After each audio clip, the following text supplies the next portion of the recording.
Tá bom o seu carnaval? Tá bom, né?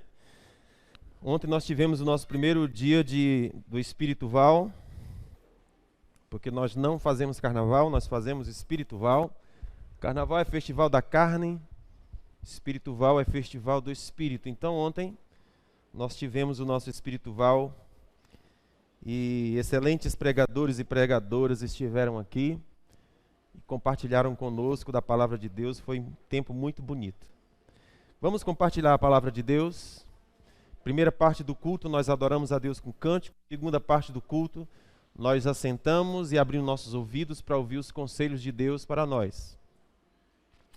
E depois, nós ofertamos e dizimamos ao Senhor. São 3 partes do culto e nós entendemos que essas 3 partes compõem o culto. Amém? Então, quero convidar vocês a abrir a Bíblia em Hebreus, capítulo 6.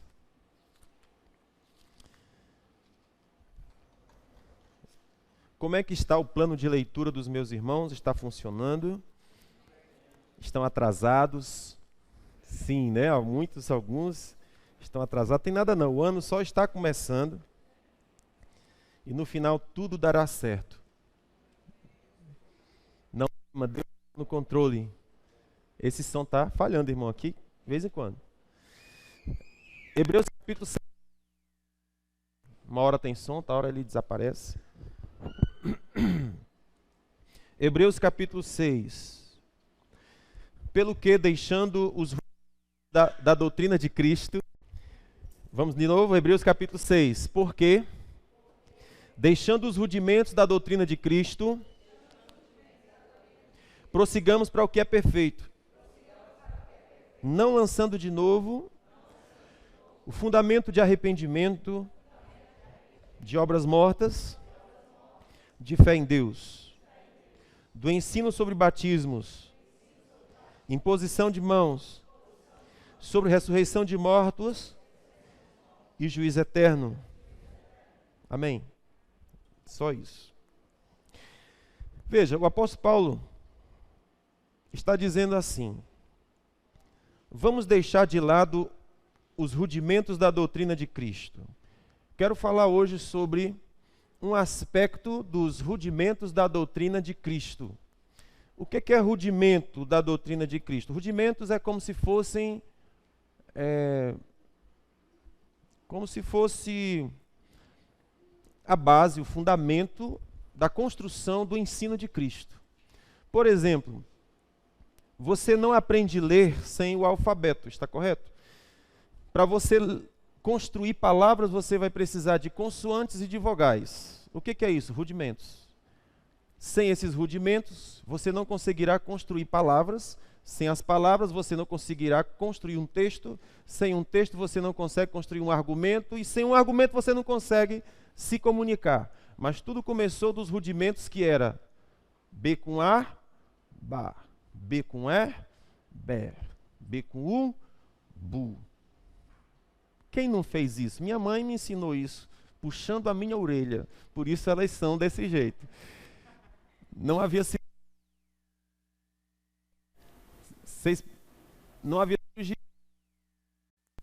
mas muito dolorida. Aquela cartilha foi muito dolorida para aprender o alfabeto, aprender os rudimentos. E sempre tem situações engraçadas, né? Tipo, a criança quando está aprendendo a ler, ela diz assim, B com O, Bó, L-A, Lá. Que quer dizer cobra. Né? Então a gente tem essas formações espetaculares. B com O, Bó, L-A, Lá, que significa cobra. Tudo a ver, né? Mas o bacana é que tudo começou com a construção dos rudimentos e dos fundamentos, e assim, sem esses rudimentos, sem esses fundamentos, você não chega à universidade, você não chega a doutorados, você não chega ao nível de conhecimento mais elevado, porque tudo começa com os rudimentos. Sem os rudimentos, não existe construção. Estamos juntos? Então veja que coisa linda que Paulo está dizendo. Porque, deixando os rudimentos da doutrina de Cristo, prossigamos para o que é perfeito. Deixando os rudimentos da doutrina de Cristo, prossigamos para o que é perfeito.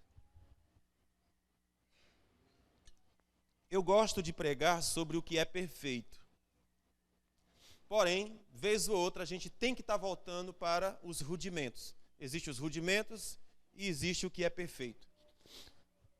Hoje eu quero abordar com vocês sobre um dos rudimentos da doutrina de Cristo, que é juízo de Deus. Juízo eterno. É claro que nem de longe pretendo ser exaustivo nesse assunto, é só uma conversa. É só uma conversa. Os rudimentos da doutrina de Cristo estão lançados aqui. O apóstolo Paulo disse, arrependimento de obras mortas, esse é um rudimento da doutrina de Cristo, é o B com A. Fé em Deus, é outro rudimento, LA, que forma bola. Os ensinos sobre batismos, é um dos rudimentos da doutrina de Cristo. Imposição de mãos, é um outro rudimento da doutrina de Cristo. Por exemplo, imposição de mãos para a cura, para a oração da fé.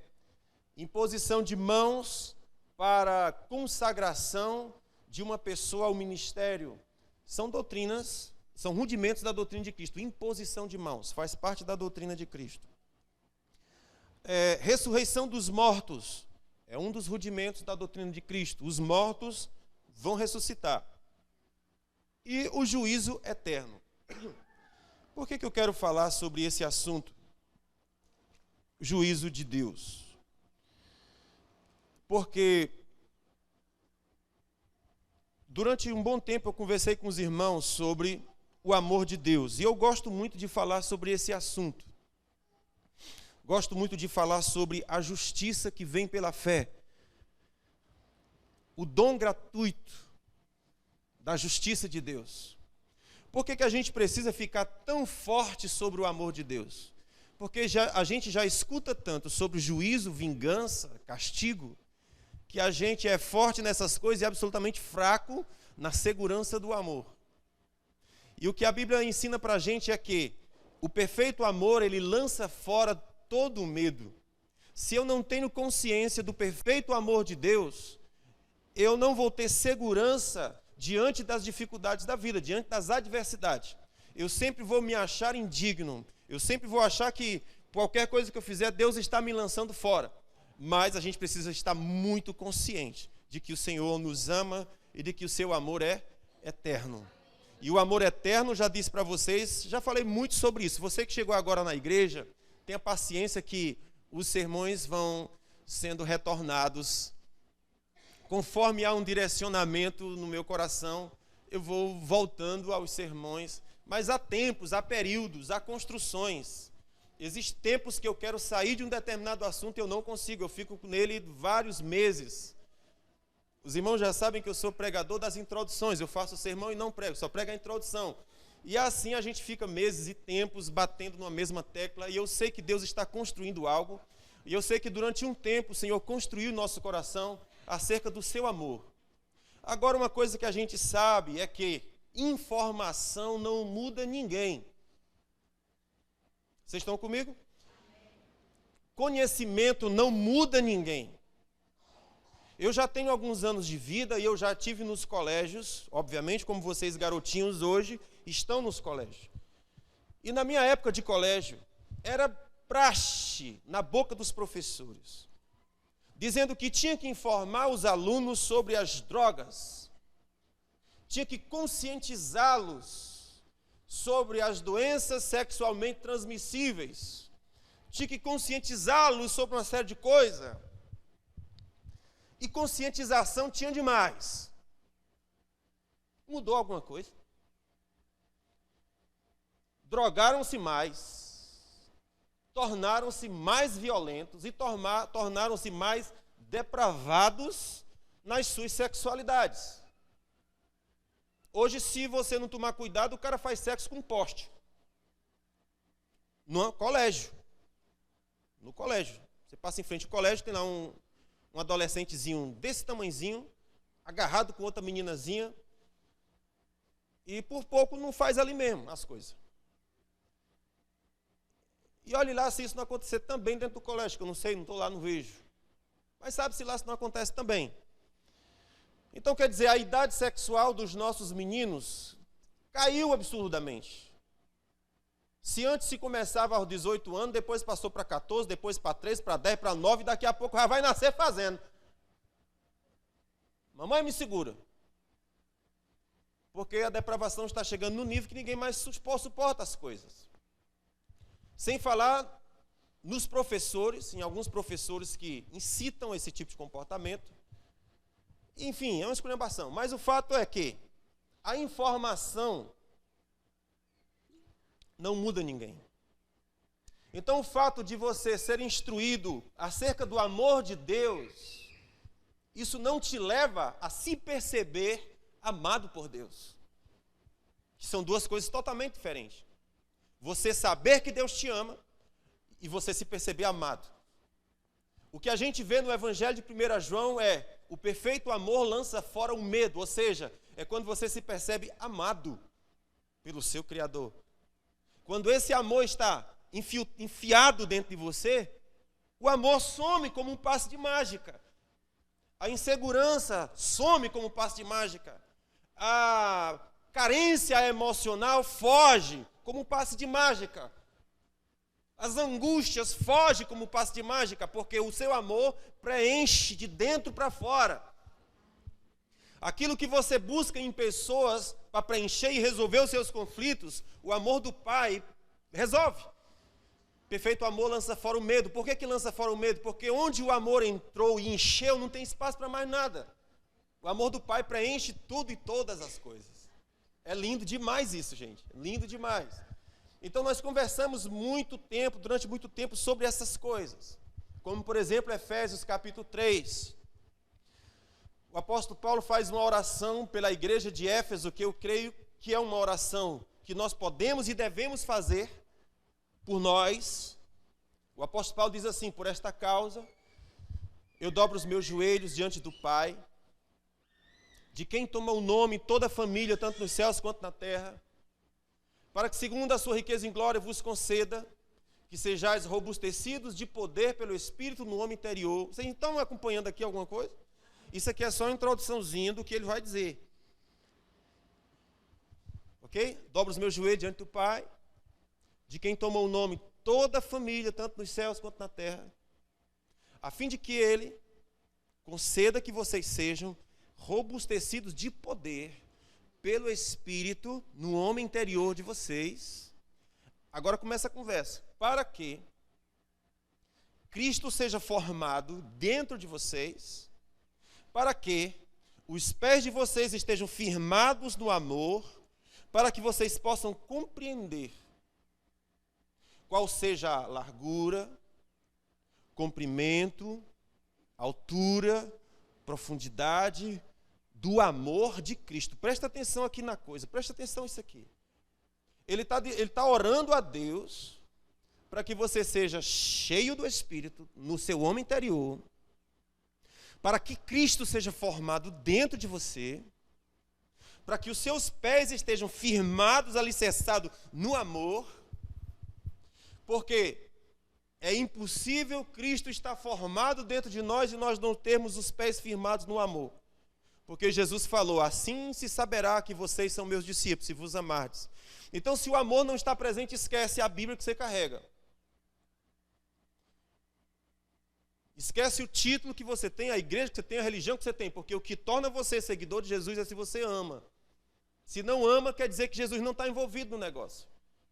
Religião nessa terra tem a bambam. Você escolhe a dedo. Não gosto daquela. Não gosto dessa também não.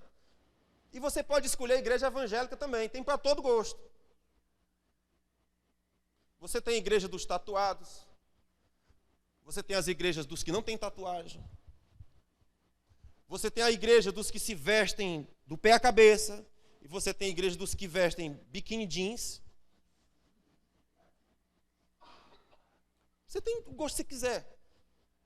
Você tem a igreja que você escolhe dos cabelos longos e das que não tem cabelo. Você escolhe, negão. Você vai lá e busca na internet a igreja dos meus sonhos. A igreja que não prega contra o pecado. Você pode fazer o que você quiser. Você tem meu amigo, você tem o que você quiser.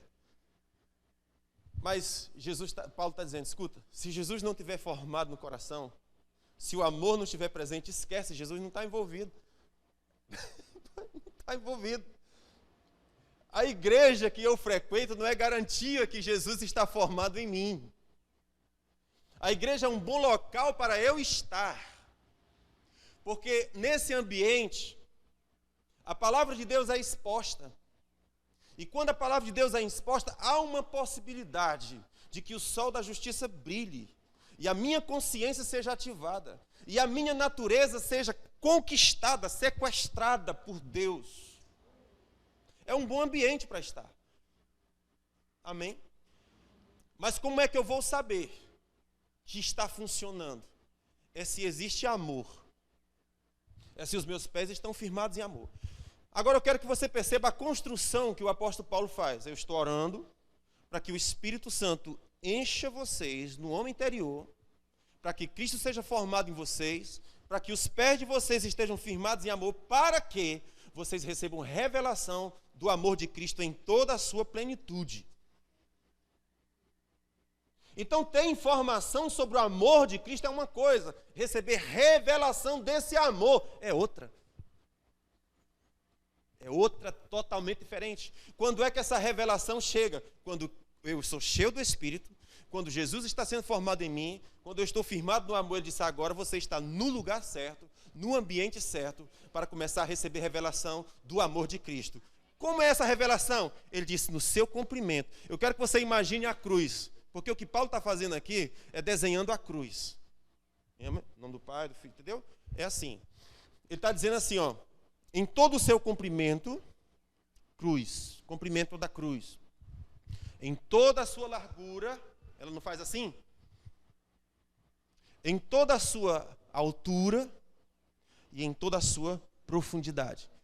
Então a cruz estava enfinhada na terra, mas ela estava alinhada com o céu e ela estava estendida assim. Então ela pegou e juntou tudo, céus e terra nele. E Paulo está dizendo, eu estou orando para que vocês recebam revelação dessa dimensão de amor com o que Jesus amou vocês. Ela tem, o amor de Jesus tem um comprimento, tem uma largura, e tem uma altura e tem uma profundidade. E eu estou orando para que vocês recebam essa revelação desse amor. E o caminho para isso é ser cheio do Espírito, deixar Jesus ser formado dentro de você, firme os seus pés no caminho do amor, e a sua mente vai começar a receber revelação da dimensão do amor de Cristo por você. Percebe que coisa linda? Agora veja a conclusão do texto. Para que vocês recebam revelação do amor de Cristo, né, em toda a sua dimensão, largura, altura, profundidade. Aí ele diz assim, para que vocês sejam cheios até a inteira plenitude de Deus. Pergunta, o que é isso? Cheios até a inteira plenitude de Deus. Perceba, eu só vou ser cheio da inteira plenitude de Deus quando eu recebo revelação do amor de Cristo por mim. Sem isso, eu não consigo ser cheio da inteira plenitude de Deus. Eu vou ter medo. Eu vou correr dele. Não quero ficar perto dele. Quando é que eu vou ser cheio até a inteira plenitude de Deus? Quando eu estiver revelação do amor de Cristo por mim. Agora veja como é que termina o texto. Ora, aquele que é poderoso para fazer tudo, muito mais, abundantemente, além. Percebe?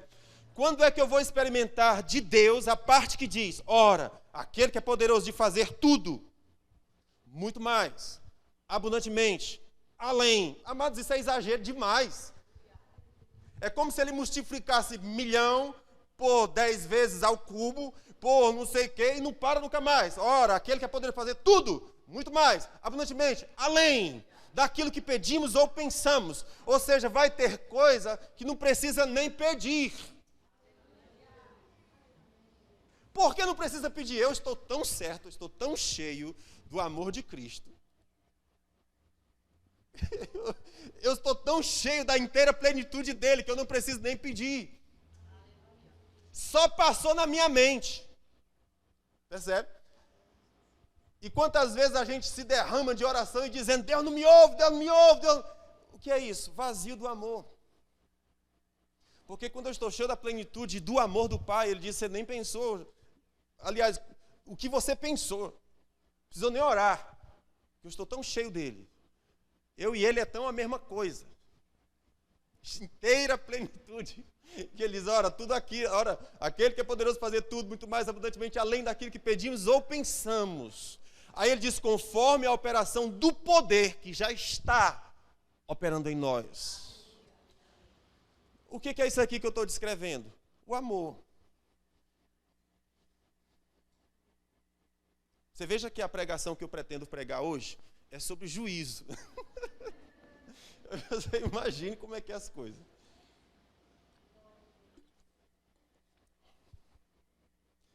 Você imagine que só como é que é a coisa, né?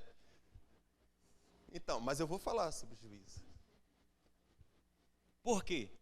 Porque o juízo é a segunda parte da moeda do amor. Geralmente a gente pensa que o amor é só aquele que faz as coisas boazinhas.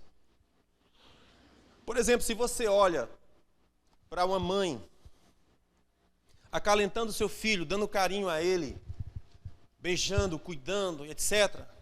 Com muita facilidade você olha e diz, nossa, como essa mãe ama esse menino, como essa mãe ama essa criança. Facilmente você diz. Agora, se por acaso você visse a mãezinha com raiva, colocando o dedo na cara dele, imagina um menino de 3 anos. Como é que você consegue ser duro, ríspido, grosseiro, estúpido, com uma criança de 3 anos? A carinha dela derrete você. Ela pode ter feito as más criações que seja, mas a carinha dela derrete. Então, quando eu vejo a mãe acariciando, eu digo amor. Mas quando eu vejo a mãe olhando na cara e dizendo, não faça isso, não sei o quê, babá, e ainda dá uma palmadinha na bunda, aí você diz, nossa, que mãe cruel. Porque nós temos muita facilidade de entender que o amor é aquele que só dá afeto. E a gente não entende que o amor é muito mais aquele que dá limite. É aquele que diz não! E é não com firmeza. Não é o não, oh, por favor, ô neném, não, da mamãe, tchutchuca, seu que. Não é assim. Porque esse tipo de comportamento não dá firmeza, não estabelece o equilíbrio da balança. Tantas coisas foram ditas por psicólogos, por especialistas, dizendo, não diga não porque o não traumatiza. No que virou nossa sociedade? A sociedade que não aprendeu a ouvir não porque o não traumatiza. Virou delinquente. Um bando de delinquentes, porque os pais fracos, mães fracas, não sabem dizer não, cabra. Ponto. Eu fui descobrir que Deus começa a história dele com a gente dizendo 10 não. E ele não pediu desculpa. Ele disse, é não matarás, é não adulterarás, é não mentirás, é não furtarás, é não dirá falso testemunho, é não cobiçarás, não! Não, firmeza. Não era perguntando se você quiser, separe um dia para o Senhor. Ele disse, não! Trabalhe 6, um é do Senhor, ladrão. Porque a gente pensa que a gente rouba a Deus só nos dízimos, você rouba a Deus no tempo. O Senhor disse, 6 dias trabalha, um dia do Senhor. Um dia. Ah, mas agora somos adventistas o 7º dia? Devia ser. Devia ser. Quem sabe eu vou aderir a essa doutrina. Porque pelo menos um dia na semana a gente começa a criar uma consciência que a gente tem que separar para o Senhor, para trazer os crentes para o domingo à noite, é uma briga. Eu estava conversando com um irmão essa semana, não sei nem se ele está aqui, quer ver? Tá não. Conversando com o irmão essa semana. Foi passar final de semana aqui no Jardim da Serra e disse, pastor, esse domingo eu não vou não. Eu digo, por causa de quê? Porque eu estou lá no Jardim da Serra, na casa da minha irmã, sim, não tem mais ônibus, não tem mais Topic, não tem mais Uber, uma bicicleta, não tem mais não. Jardim da Serra, gente, é ali. Dá para vir de pé. Não, mas eu não posso não, porque eu estou na casa. Não, você não vem porque o amor pelo Senhor é bem pouquinho. Bem pouquinho. Você troca por qualquer coisa. Qualquer coisa você troca. Pastor, tu não está sendo radical, exagerado? Não estou não, irmão. Todas as semanas, os santos têm que congregar. Tem que congregar. É mandamento bíblico. Não deixe de congregar. Uma vez na semana, pelo amor de Deus. 2 horas. É muito pouco, não é não, gente? Então Deus começa a sua relação com a gente dizendo não. Não com firmeza. Isso não traumatiza crente, isso salva crente. Amém? Os nãos de Deus para nós é o sim de Deus para a vida. O seu não de Deus para o seu filho é o seu sim para a vida dele. Não diga não para o seu filho e veja como ele vai morrer. Agora diga os não com firmeza para o seu filho e vê como ele te ama. E aí a pergunta é, como é que uma pessoa que me ama consegue ser ao mesmo tempo amável e ao mesmo tempo duro? Como é que pode? Parece ser contraditório. Mas a gente já aprendeu aqui que a questão não é essa. A questão é como que pode alguém que ama não ser firme. A questão é essa. Como é que você pode amar alguém e não colocar dedo na cara dele? E não confrontar? E não estabelecer os limites? Se você diz que ama. Se eu amo, então esse amor, ele é convertido em energia que vai estabelecer limites para salvar. E é assim que Deus faz com a gente. E é assim que a gente deveria fazer. Eu não tive problema nenhum de ver isso na minha mãe. Nenhum problema. A minha mãe não tem a menor dúvida que ela me amava. E eu não tenho a menor dúvida de quando ela sapecava o cipó em mim.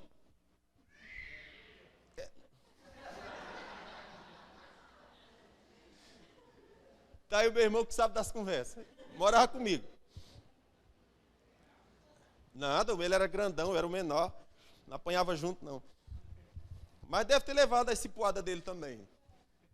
Que a mamãe não amolava ninguém, não alisava ninguém. Ela era muito justa, muito firme, muito linda. Então, e ela tinha a doutrina que a gente ia quebrar o cipó. Meu filho vai ali, que a gente tinha uma casa, e uns 10 metros de distância era mata, né? Era um descampado onde a gente soltava os animais. E lá cresciam uns marmeleiros maravilhosos aqui. Lá ela dizia, vai ali, meu filho, quebrar aquele cipózinho e tal. É igual Jesus ter ido cortar madeira para fazer a cruz dele, né? E assim mamãe fazia, vai ali e tal, e tal, e tal. Tem alguma coisa que posso fazer pela senhora, né? Não tem como a gente aplacar essa ira, essas coisas. Tem não, filho, senta aí, isso aqui, pá. Resolvi o problema. E algumas vezes eu botava de joelho, algumas vezes de joelho em cima do milho. Algumas vezes tinha que rezar o Pai Nosso, e eu não sabia do Pai Nosso, tem que aprender.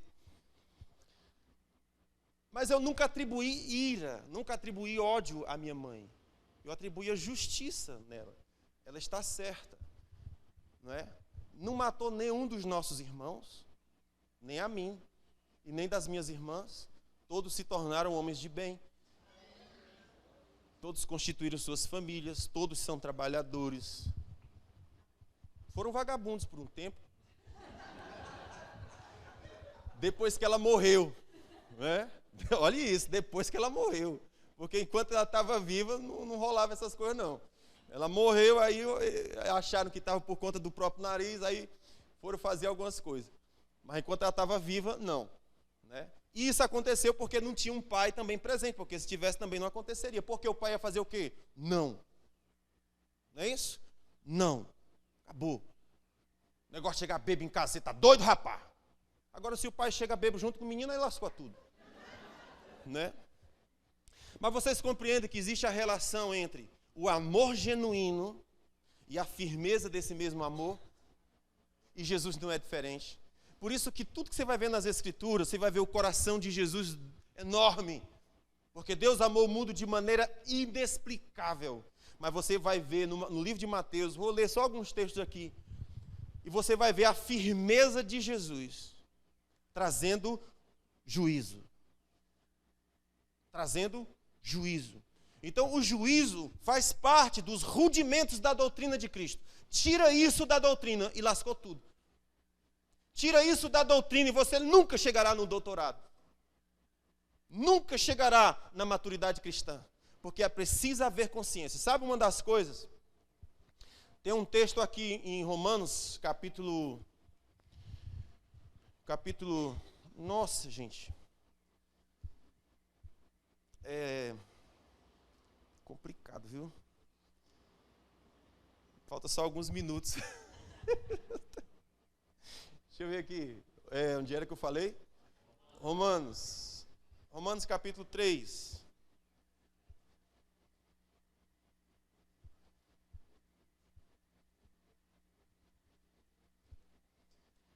Romanos capítulo 3.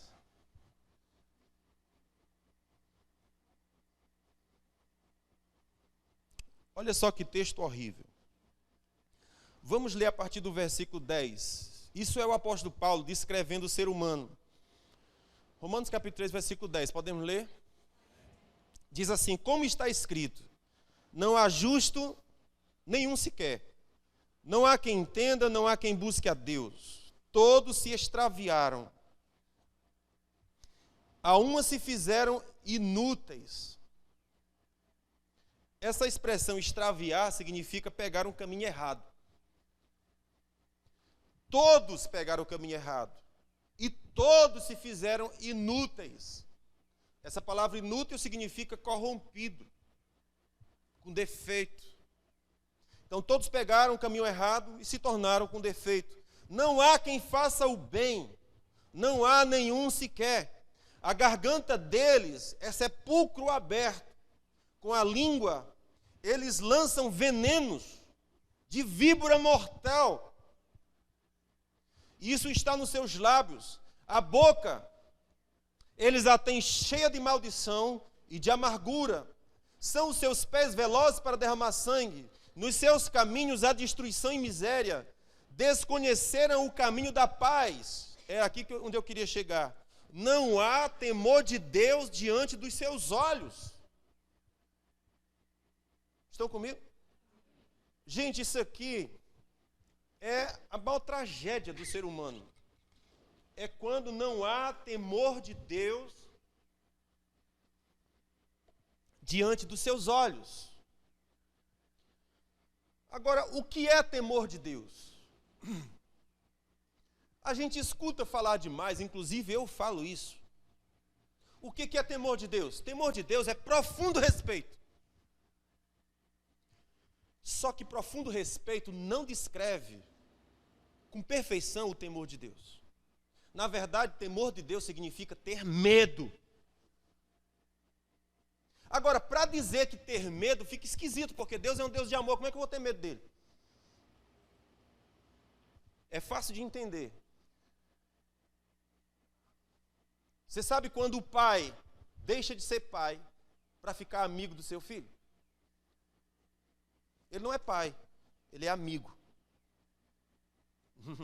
Pai não pode ser amigo do seu filho, pai é pai. O que significa dizer?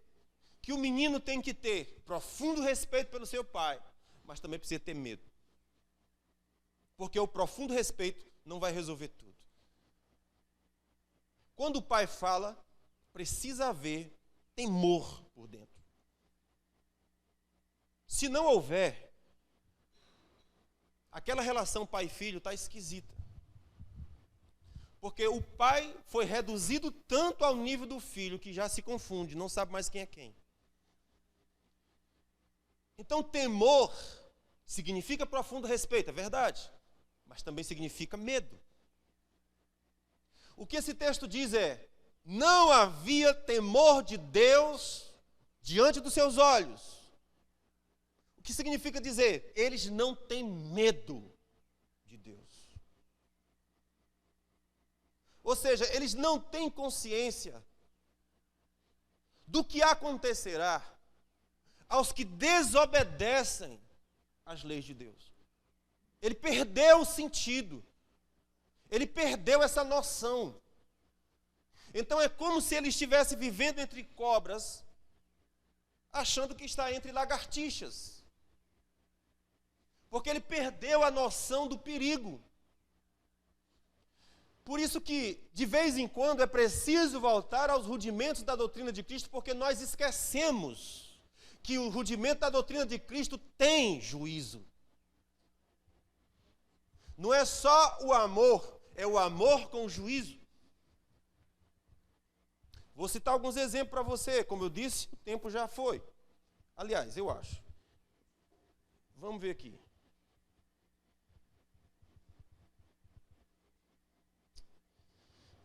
Tecnologias. Falta só um pouquinho. Vamos lá.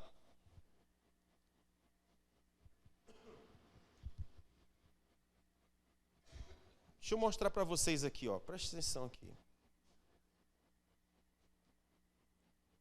Mateus capítulo 5. Vamos começar por aqui. Eu quero fazer uma passagem bem rápida. Luquinha, cadê tu?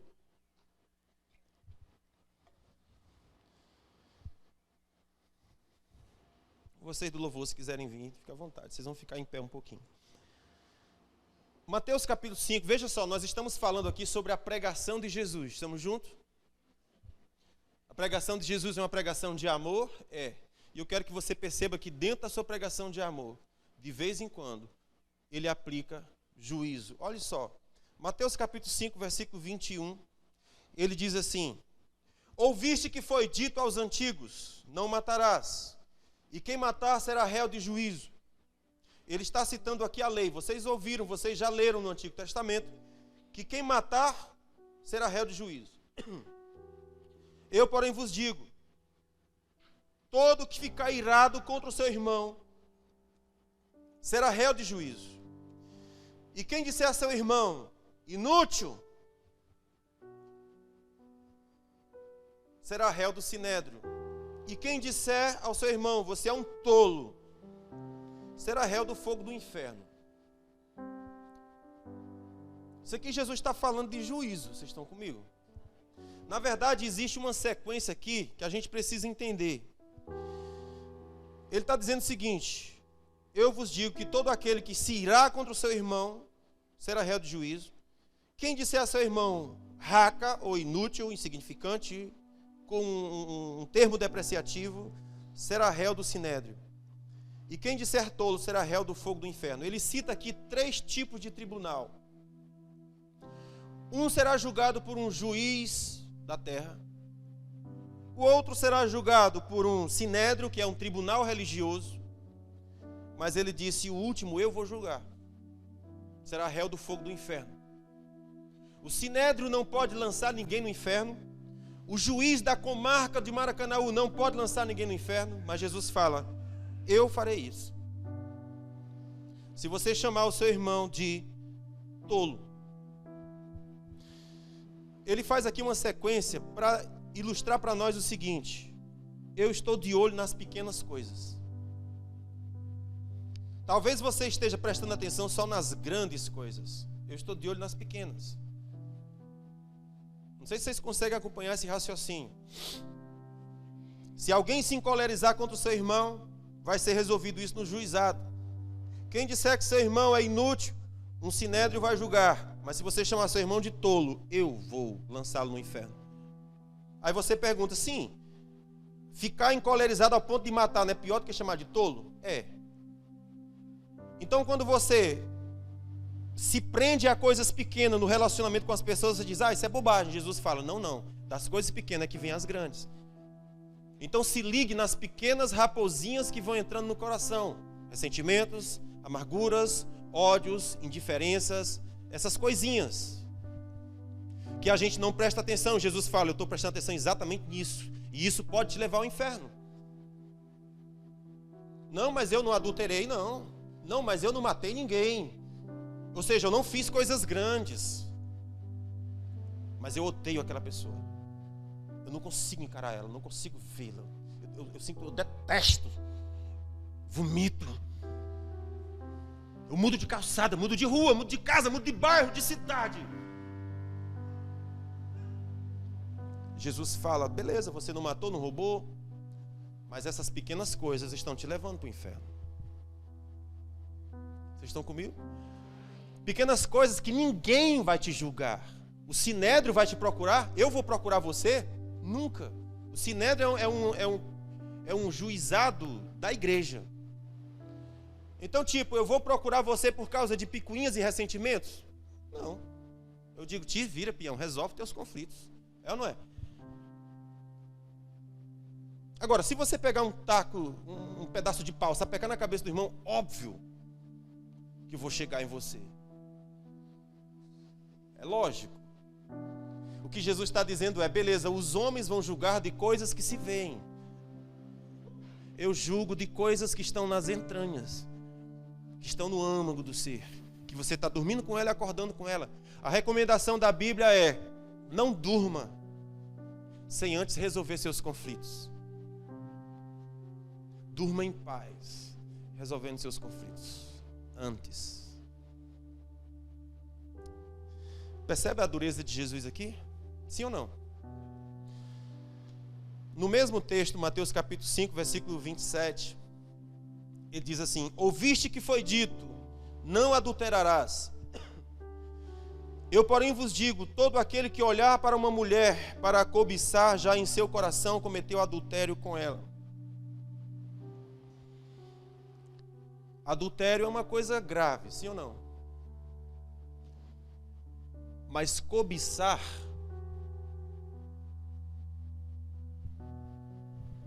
ninguém vai te pegar por cobiçar. Sim ou não? Ver pornografia, ninguém vai te punir porque você está vendo pornografia. São coisas secretas do coração, né? Então Jesus fala, ouviste que foi dito, não adulterarás, ou seja, não faça essas coisas graves. Eu, porém, vos digo, todo aquele que olhar como uma mulher, para a cobiçar, já em seu coração cometeu adultério. Óbvio que vocês sabem que quando o texto diz, homens, não olhem para as mulheres para a cobiçar em seu coração, a mesma coisa está dizendo para as mulheres, sim ou não? Ah, mas mulher não faz isso, o quê? Todo homem que adultera, adultera com a jumenta? Não. Ele adultera com uma mulher. Então a mesma palavra de Deus para o homem, mulher, homem, olhar para uma mulher para a cobiçar, já adulterou. Mulher, olhar para um homem para o cobiçar, já adulterou. O que Jesus está chamando a atenção aqui é para coisas que acontecem no subterrâneo da alma. Estão comigo? Naqueles lugares que ninguém entra, eu entro, só eu e Deus sabemos. E Jesus está dizendo, eu estou de olho nessas coisas. Aí Jesus fala assim, se o teu olho direito te faz tropeçar, arranca ele, lança fora de ti, pois te é melhor que se perca os seus membros do que seja todo o teu corpo lançado no inferno. Vocês estão compreendendo isso aqui? Ele está dizendo que a cobiça pode me levar para o inferno. É isso que ele está dizendo. Vocês estão tristes, né? Já já eu volto para outro nível. Mas o que eu estou falando para você? Sobre uma outra parte do amor, sobre a outra face do amor. Vocês estão comigo? O amor está contra aquilo que está errado. Duquinha, não está bonito não, a música aí pode melhorar, porque os irmãos não estão gostando não. Tu se consagrou hoje?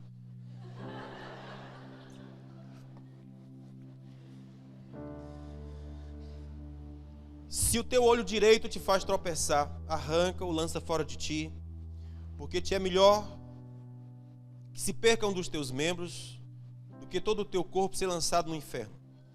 Se a tua mão direita te faz tropeçar, corta e lança de ti, Pois te é melhor que se perca um dos teus membros do que ser todo o teu corpo lançado no inferno. Isso é Jesus que está falando. Estamos juntos?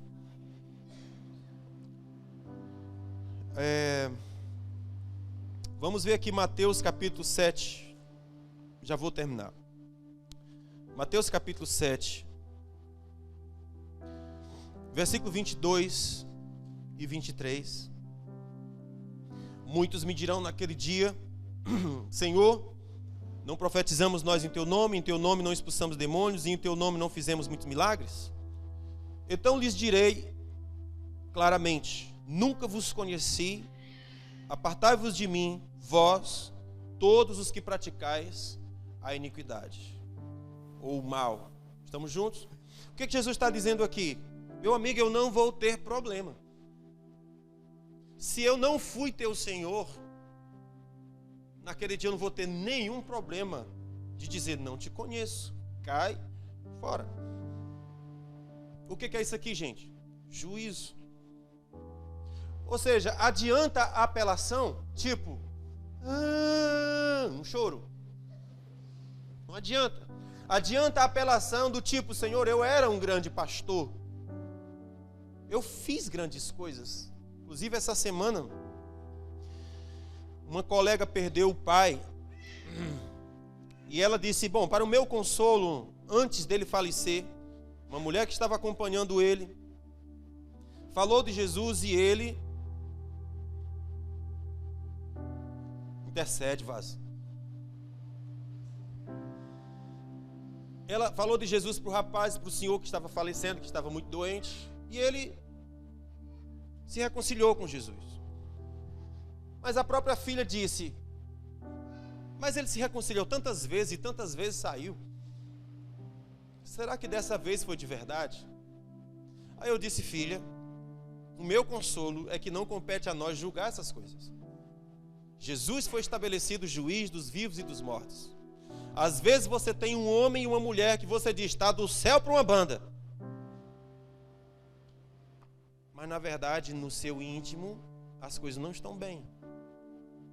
E você tem outro que diz: esse aqui é bebarrão. Mas no íntimo, ele está se ajustando com Deus. Meu Deus, é terrível.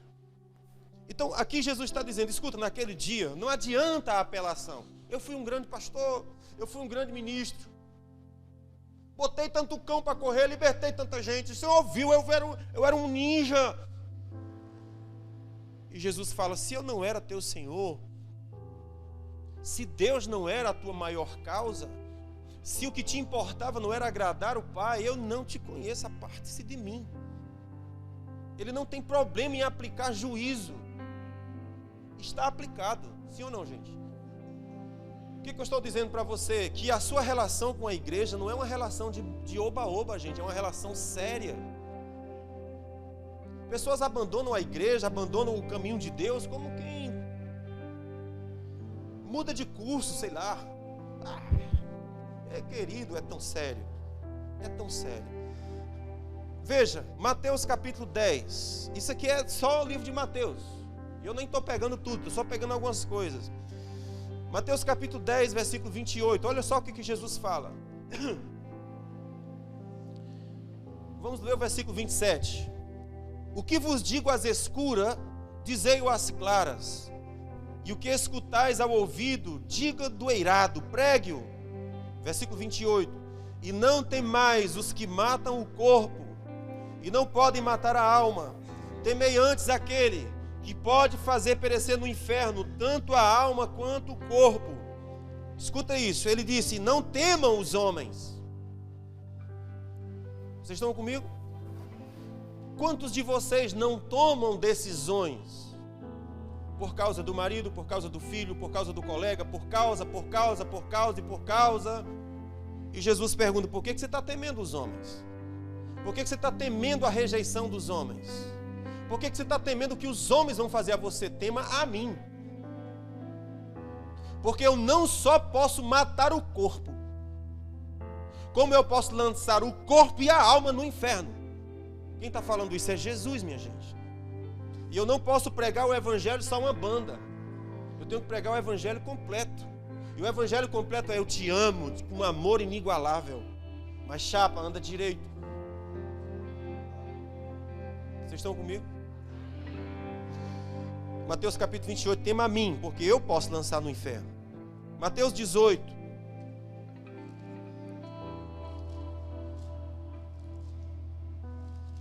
Mateus 18, versículos 6 a 9. Se pois, mesma coisa, se pois a tua mão ou o teu pé te fizer tropeçar. Agora aqui tem um detalhe interessante nesse Mateus capítulo 18, por quê? Porque Jesus está falando sobre crianças. E está falando sobre os novos na fé. Isso aqui é sério, gente. Olhe isso. Eu tenho que ler um pouquinho antes. Versículo 1 do capítulo 18. Naquela hora chegaram-se a Jesus os discípulos e perguntaram: quem é o maior no reino dos céus? Jesus, chamando uma criança, colocou no meio deles e disse: em verdade vos digo, que se não vos converterdes e não vos fizerdes como criança, de modo algum entrareis no reino dos céus. Portanto, quem se tornar humilde como esta criança, esse é maior no reino dos céus. Qualquer que receber em meu nome uma criança tal como esta, a mim me recebe. Vocês estão ouvindo isso aqui? Estão ouvindo mesmo? Sério isso aqui? Gente, isso é muito grave isso aqui. Presta atenção. É muito grave isso aqui. Qualquer que receber em meu nome uma criança tal como esta, está recebendo a mim. Agora veja o que ele vai dizer a partir daqui. Mas qualquer que fizer tropeçar um destes pequeninos que crê em mim, melhor lhe fora que se pendurasse ao pescoço uma pedra de moinho e se lançasse nas profundezas do mar. Ele está dizendo: era melhor que você se matasse.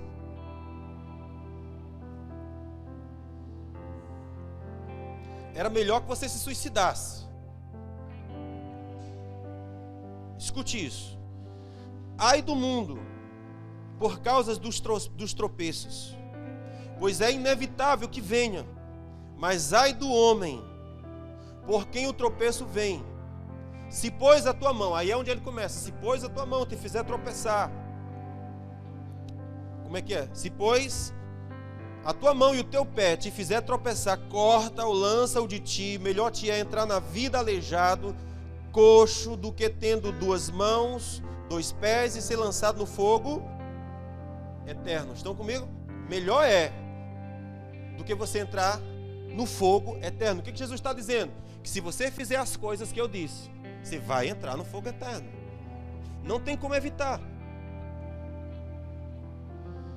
E se o teu olho te fizer tropeçar, arranca ou lança de ti. Te é melhor entrar na vida com um só olho do que, tendo os dois olhos, e ser lançado no inferno de fogo. O que eu quero chamar a sua atenção aqui sobre crianças? Ele disse assim: se você vai, qualquer que receber uma dessas crianças, a mim me recebe. Mas qualquer que fizer uma delas tropeçar, é melhor que você se mate. O que a gente vê hoje? Pais e mães que estão fazendo menino, principalmente pais. Faz menino, mas não cuida deles. Jesus disse: escuta, garoto, quem receber um desses meninos, está recebendo a mim. Mas ai daquele que for tropeço para um deles. Você não tem ideia da maldade que é um pai abandonar uma criança. Você não sabe do inferno que ela enfrenta. Você não sabe o que é ser abandonado. Eu sei o que é. Eu sei o que é ser abandonado.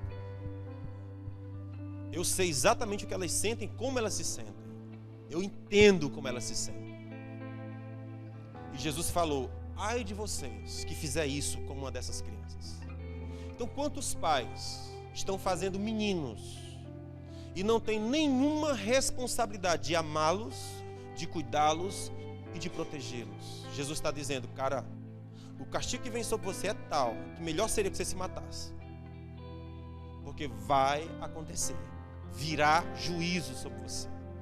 O O que eu estou dizendo, o que a gente está pregando aqui, irmãos, é que Deus não fica indiferente ao mal que a humanidade faz. Ele, como Deus de amor, ele tem que agir. E não vai ficar impune, é fato, vai ter castigo. E o pior é que ele está falando de punição eterna. Não é tipo assim, perdi minha casa, bati o meu carro. Isso é palhaçada, você trabalha, compra outro. O que ele está falando aqui é sobre juízo eterno, querido. É ser lançado no fogo que arde e nunca acaba. Não tem retorno. De lá ninguém sai. É sério demais, sim ou não? Agora, em contrapartida, ele disse: mas se você receber a um desses pequeninos, a mim me recebe. Então, se tem uma coisa que nós precisamos fazer, é cuidar daqueles que são desamparados. É cuidar daqueles que não têm paz. E quantos de vocês querem cuidar de crianças? Quantos querem? Não quero não porque criança dá trabalho.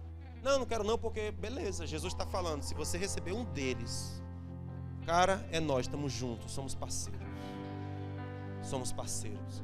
Porque a Bíblia diz, eu sou pai de órfãos e marido de viúvas. Deus é pai de órfãos e marido de viúvas. Ele faz o abandonado habitar em família. Amado, esse é o coração de Deus se movendo acerca de crianças, porque nessa nossa geração nunca houve tanta criança sem pai. Nunca houve. O buraco existencial que tem na alma delas é tão grande que elas não sabem como viver, como se comportar. Tem um ódio, tem uma raiva, tem uma rejeição, tem uma angústia, tem uma dor que elas não sabem como expressar. A única coisa capaz de curar elas saberem que Deus é pai delas. Ele é pai de órfão. Seu pai fez vocês e não lhe quis. Eu quero você. Eu vou mover pessoas e vou cuidar de você. Por isso que às vezes as nossas entranhas se mexem para abraçar. Porque aquele abraço nunca foi recebido, aquele abraço nunca teve. Mas alguém movido pelo coração de Deus está apaixonado como Deus está. E pode abraçar, e pode beijar, e pode acalentar, porque Deus disse, eu sou pai de órfãos e marido de viúvas. O detalhe é que tem mulheres que foram abandonadas também. Não são viúvas, mas são viúvas de maridos vivos. E o Senhor diz, eu sou marido, teu marido. Existem suprimentos que eu vou dar a você. Então veja a palavra de Jesus como é séria. Se você abandona um destes pequenos, cara, é melhor pendurar uma pedra no pescoço e se matar. Porque o juízo vai vir e é certo. Sim ou não, gente? E a gente pode acusar Deus que, Deus, você é mau, eu entendi que o Senhor é bom. Ele é justo. O amor é justo, não tem amor sem justiça.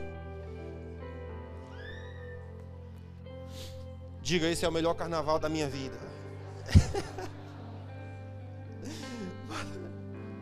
Mateus 18, 29 a 35.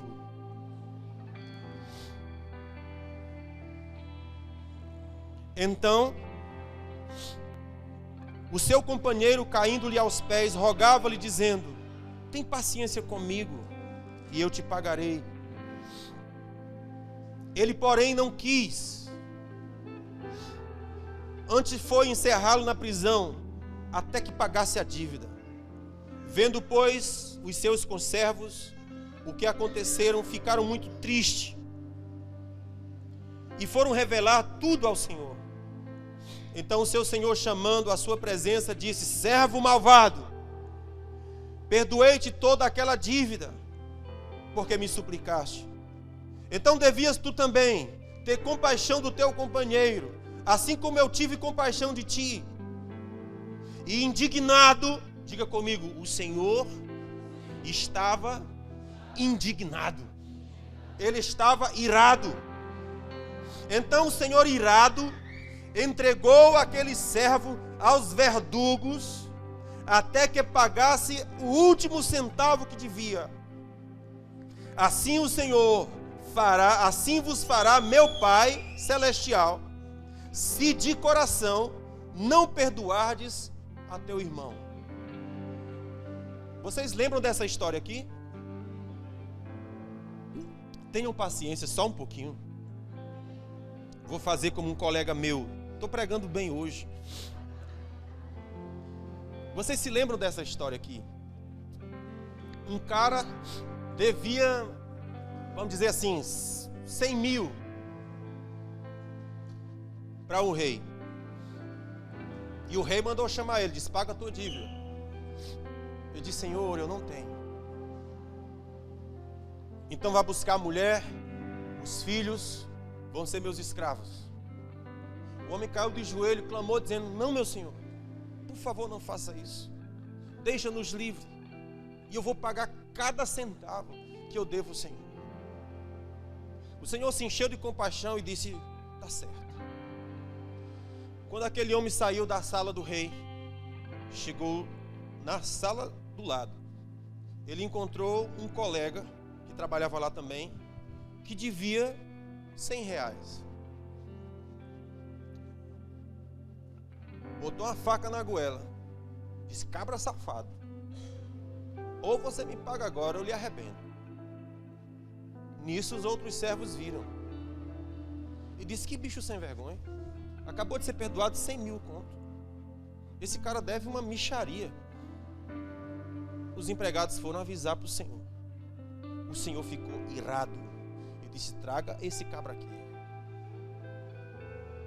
E disse, olha só o final do texto. O final do texto é: indignado o seu senhor o entregou aos verdugos. Versículo 34. Indignado o Senhor entregou ele aos verdugos. Verdugos são torturadores. Torturadores mentais, emocionais. O que é isso aqui? É juízo de Deus, irmãos. Quando eu sou perdoado por Deus e eu não perdoo, Deus me julga, me entregando a tormentos emocionais. O Senhor o entregou aos verdugos. Assim vos fará meu Pai, disse Jesus, se de coração, diga comigo, de coração, não é de boca. Se de coração não perdoardes, é assim que o Senhor vos fará. O que é isso aqui? Juízo. Se não houver perdão, tem juízo. Isso aqui é Mateus 18. Mateus 22, 11. Nós vamos terminar hoje, não vamos? Mateus 22, 11.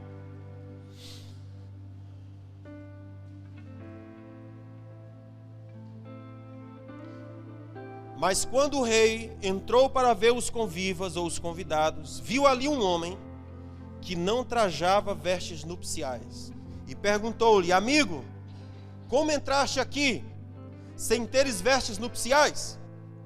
Ele ficou mudo. Ordenou então o rei aos servos: amarrai-o de pés e mãos e lançai-o nas trevas exteriores. Ali haverá choro e ranger de dentes, porque muitos são chamados, mas poucos são os escolhidos. Amados, isso aqui é muito sério. Cada um desses textos, eu queria ter muito tempo para ficar em cada um deles. Mas eu não tenho esse tempo. Só estou citando para você.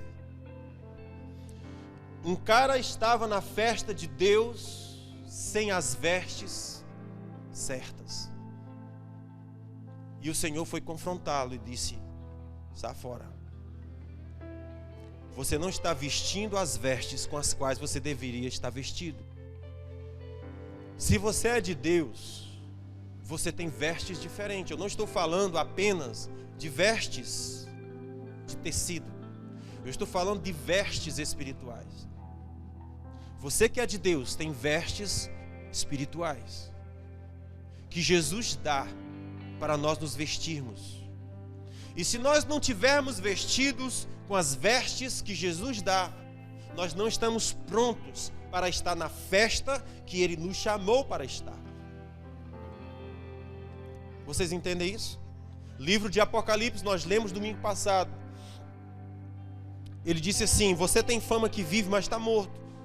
Rogo-te que de mim compre ouro refinado pelo fogo, para que te enriqueças. Rogo-te que de mim compre roupas brancas para te vestires. E rogo-te que de mim compre colírios para que vejas. Eu preciso adquirir roupas certas para estar diante de Deus. Eu preciso comprar a riqueza certa para estar diante de Deus. Eu preciso usar colírios que Deus me dá para eu ver direito, para eu enxergar direito e entender direito.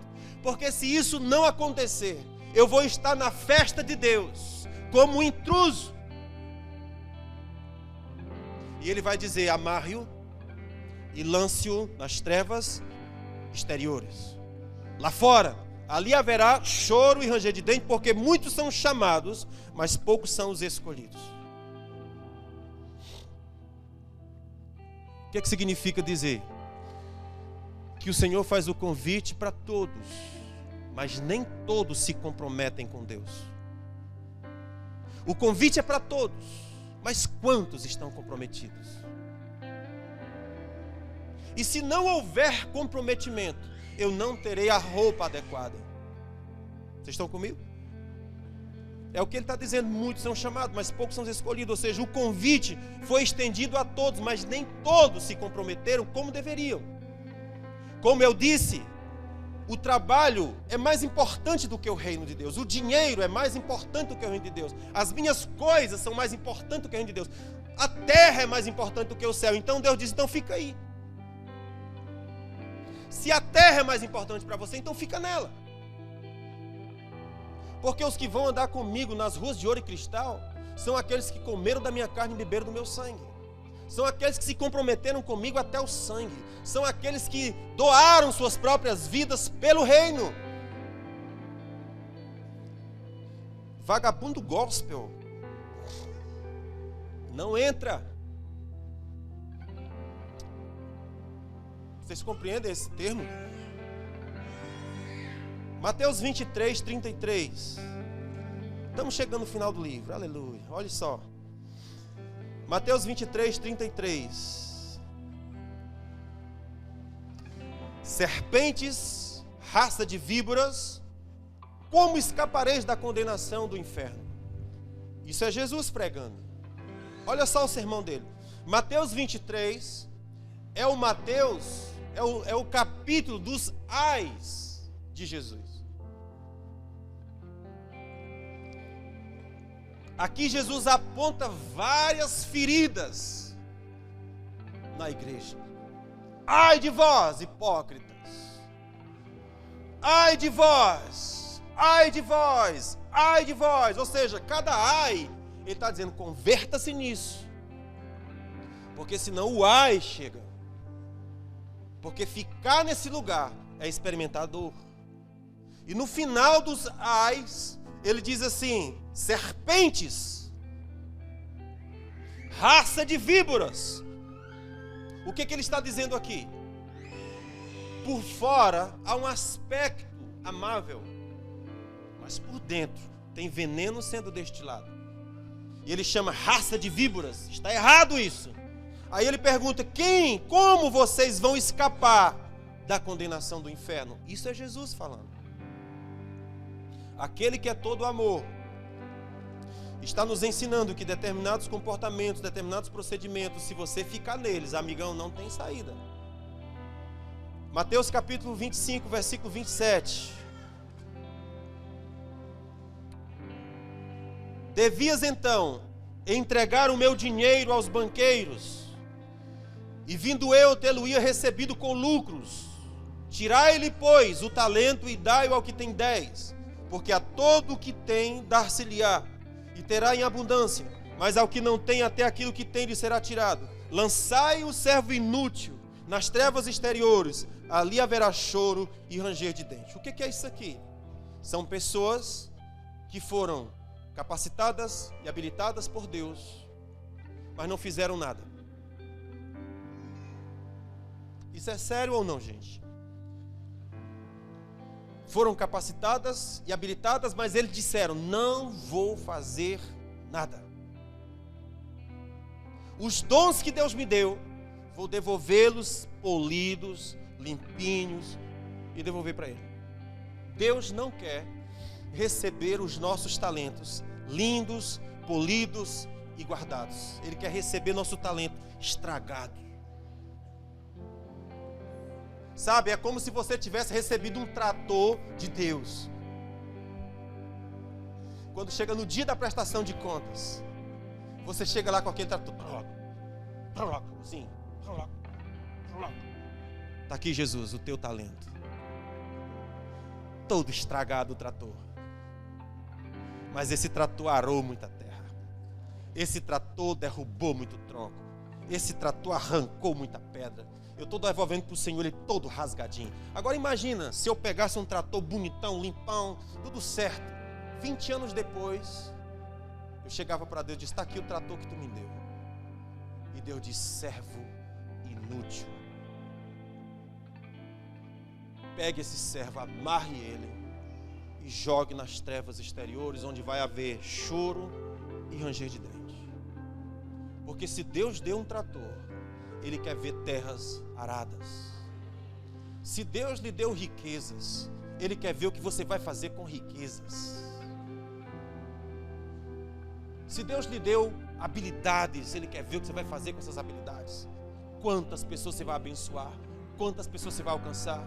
Quantas pessoas estão esperando a sua voz, a sua pregação, a sua fala, a sua oração, o seu ministério, mas você resolveu enterrá-lo? E quando você for se apresentar diante de Deus, como vai ser? Isso é Jesus que está pregando, irmãos. Eu só estou repetindo ao longo do livro de Mateus o que é que ele vem ensinando. Então ele disse: esse servo vai ser lançado nas trevas exteriores, ali haverá choro e ranger de dentes. 27 e 30. Mateus 25, 41 e 46. Esse aqui é terrível. Esse aqui é terrível. Eu vou ficar por aqui mesmo. Eu ia chegar até a ressurreição, mas vocês querem curtir o carnaval, né? Então eu vou parar por aqui. Curtir o carnaval em casa, dormindo. Irmãos, Mateus capítulo 5. É o mesmo capítulo, versículo 31. Isso aqui é o final de tudo. Quando, pois, vier o Filho do Homem na sua glória, e todos os anjos com ele, então se assentará no trono da sua glória. E diante dele serão reunidas todas as nações, e ele separará uns dos outros, como o pastor separa as ovelhas dos cabritos. Isso aqui é o final de tudo. Quando vier o Filho do Homem na sua glória, e todos os anjos com ele, ele se assentará no trono da sua glória. Fale comigo, ele vai se assentar no trono da sua glória. E vai reunir diante dele todas as nações da terra. Obrigado, queridão. E ele vai separar uns dos outros, como quem separa as ovelhas dos cabritos. Então dirá aos que estiverem à sua direita: vinde, benditos de meu Pai, possuí por herança o reino que vos está preparado desde a fundação do mundo. Eu não sei quanto a você, mas essa é uma excelente frase para nós colocarmos no nosso guarda-roupa, no nosso carro. Em vez de colocar Salmo 91, em vez de colocar um salmo, um texto lá de prosperidade, que tal colocar esse? A frase que eu almejo ouvir do meu Senhor no dia que ele se assentar diante das nações. Qual a frase que eu quero ouvir dele? Amados, isso é demais, não é não? Deus assentado no seu trono de glória, as nações da terra reunidas diante dele, e ele vai separar uns dos outros, como quem separa cabritos de ovelhas.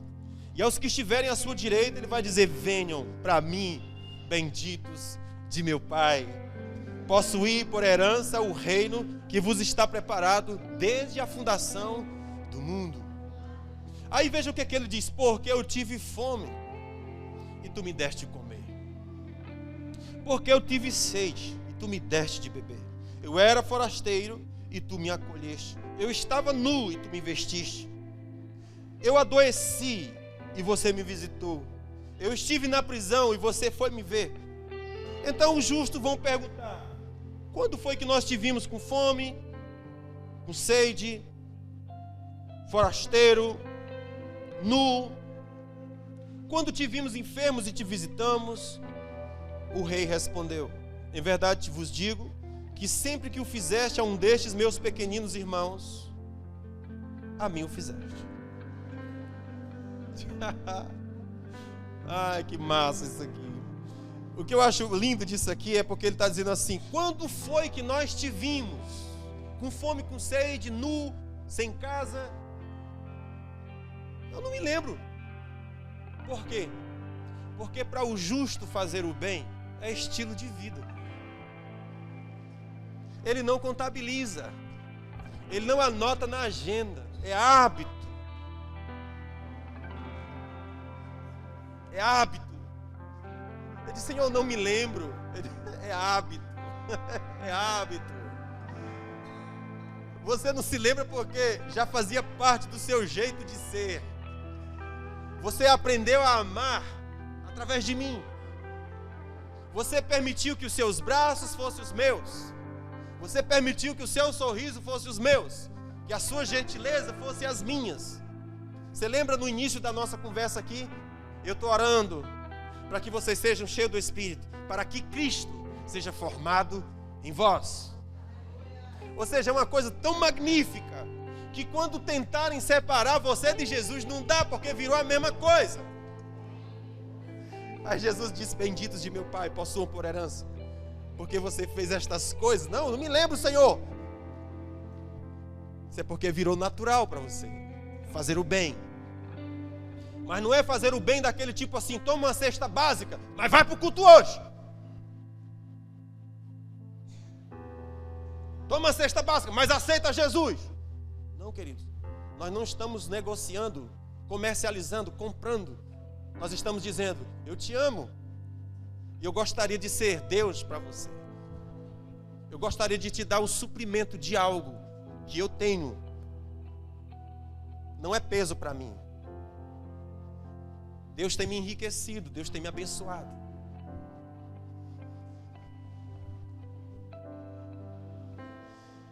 Então direi também aos que estiverem à minha esquerda: apartai-vos de mim, malditos, para o fogo eterno, preparado para o diabo e seus anjos.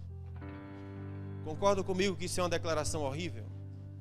Agora imagina você comigo. Amados, estão trazendo as crianças porque nós estamos demorando no culto.